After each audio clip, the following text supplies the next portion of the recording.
les différents types de taux de crédit.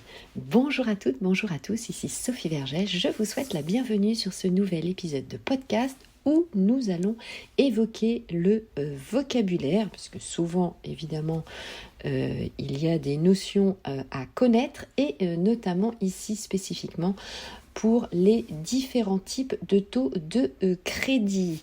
Ce podcast, donc cet article, a été préparé par Sylvain Makoviak. Merci beaucoup à lui. C'est mon duo, vous le savez, sur Clubhouse, notre réseau social préféré où nous animons sur le club Cercle Imo 3.0 des masterclass régulièrement. Et donc, merci beaucoup à Sylvain pour cette préparation. J'ai mis un complément et je vais vous en parler via le site servicepublic-également.fr que vous pourrez évidemment retrouver sur Internet. Si vous avez des questions, vous le savez, bien sûr, vous êtes les bienvenus sur mes différents réseaux sociaux. Allez, c'est parti. Donc, premier point, nous allons aborder la définition du taux fixe de votre crédit immobilier. Alors, le taux fixe, c'est le taux qui va être défini entre vous et la banque.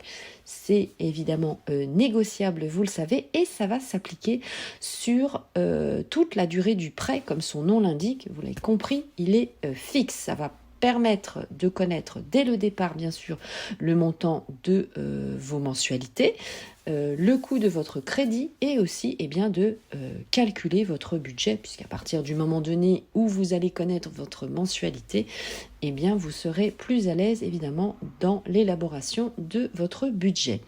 Seul inconvénient, c'est que évidemment il ne change pas, vous ne pourrez pas bénéficier d'un taux évidemment plus faible.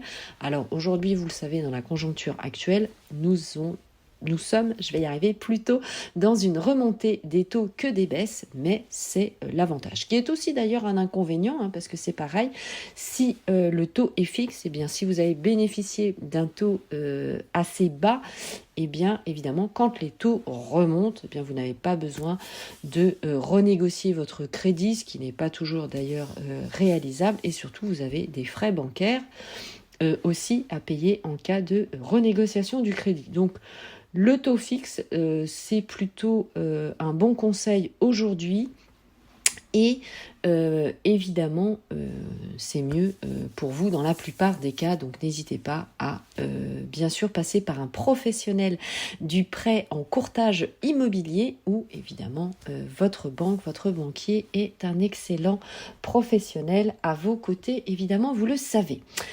Alors, le seul cas où le taux va changer, ça peut être lors de vos remboursements anticipés ou de la renégociation, évidemment, de votre emprunt.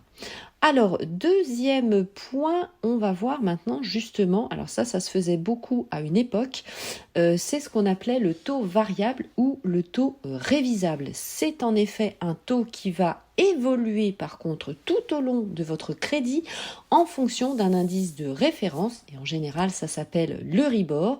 Donc la définition de l'Euribor, c'est un taux moyen auquel certaines banques établies dans l'Union européenne ou dans les pays de l'Association européenne de libre-échange peuvent obtenir des fonds sur le marché des prêts interbancaires non garantis à court terme et en euros. Donc c'est un indice de référence, comme pour les loyers d'ailleurs. Lorsque vous augmentez le loyer de votre locataire, vous avez un indice de référence. Et bien là, c'est pareil, mais dans le système bancaire. Alors, contrairement évidemment au taux fixe, le souscripteur du crédit va bénéficier de la fluctuation du taux et c'est pareil, un taux plus faible, ça sera bon pour vous, mais évidemment vous pouvez subir aussi une hausse. Alors la manière de vous protéger, c'est de souscrire un prêt immobilier avec ce qu'on appelle un taux capé. Il y a un cap, c'est-à-dire, ça fait comme un taux révisable à la différence que c'est un taux qui sera encadré. Donc, si par exemple, vous avez un taux à X pourcentage, que vous avez capé pareil avec un certain pourcent, vous paierez au maximum, évidemment, avec la variation. Donc, c'est ça peut être aussi évidemment une solution, donc n'hésitez pas, pareil, à en parler avec votre banque. Troisième point, donc voyons dans le vocabulaire le TAEG. Alors, cette information, c'est bien sûr pour le crédit immobilier, car pour les crédits à la consommation, c'est différent. Ces informations, vous pourrez bien sûr les retrouver sur Service public. La partie particulier vos droits, vous tapez TAEG et le site service public et vous avez toutes les informations évidemment qui s'affichent. Alors je vous les cite et vous irez voir même des exemples évidemment sur leur site internet.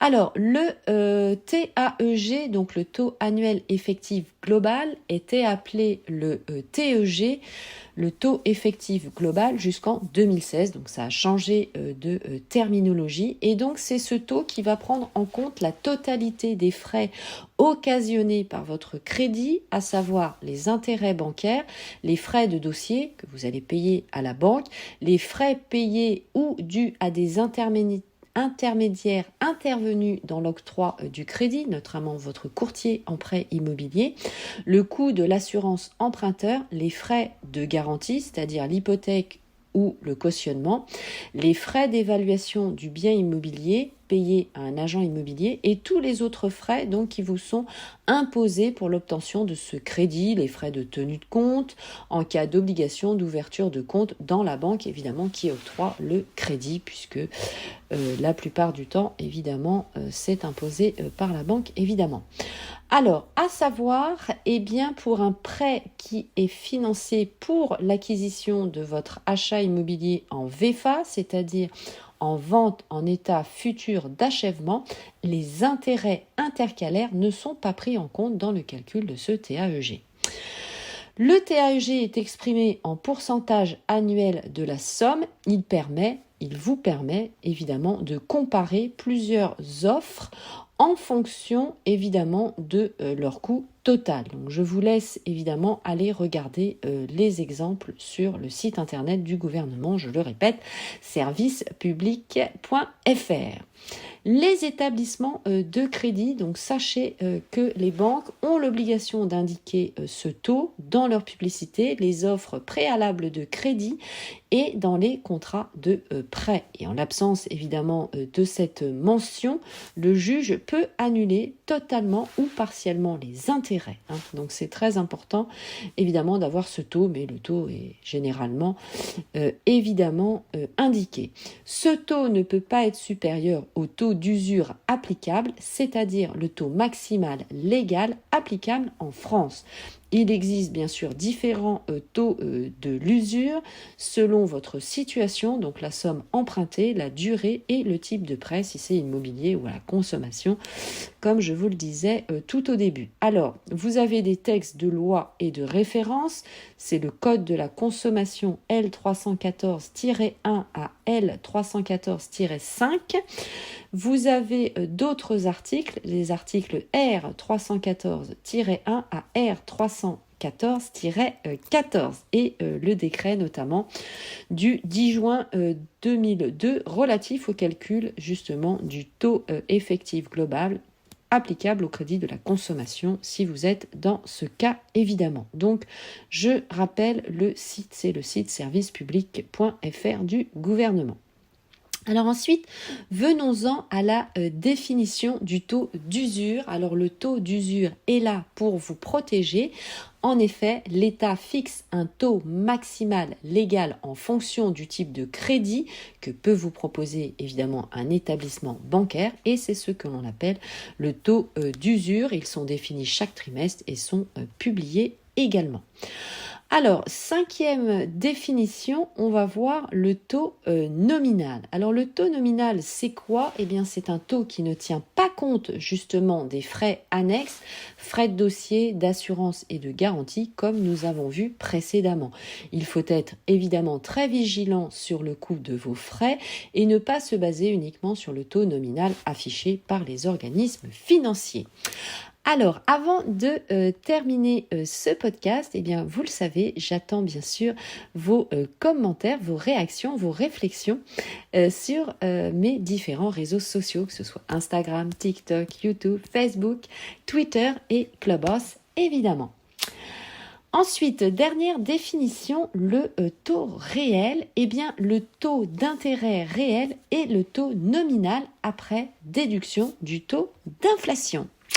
Eh bien c'était tout, vous savez tout maintenant sur les différents types de taux de crédit. Merci encore à Sylvain pour la préparation de cet article. N'hésitez pas bien sûr à me solliciter, je vous embrasse très fort, très bon investissement. Et à bientôt pour les prochains épisodes. Je vous embrasse, portez-vous bien, ciao, bye bye, bisous.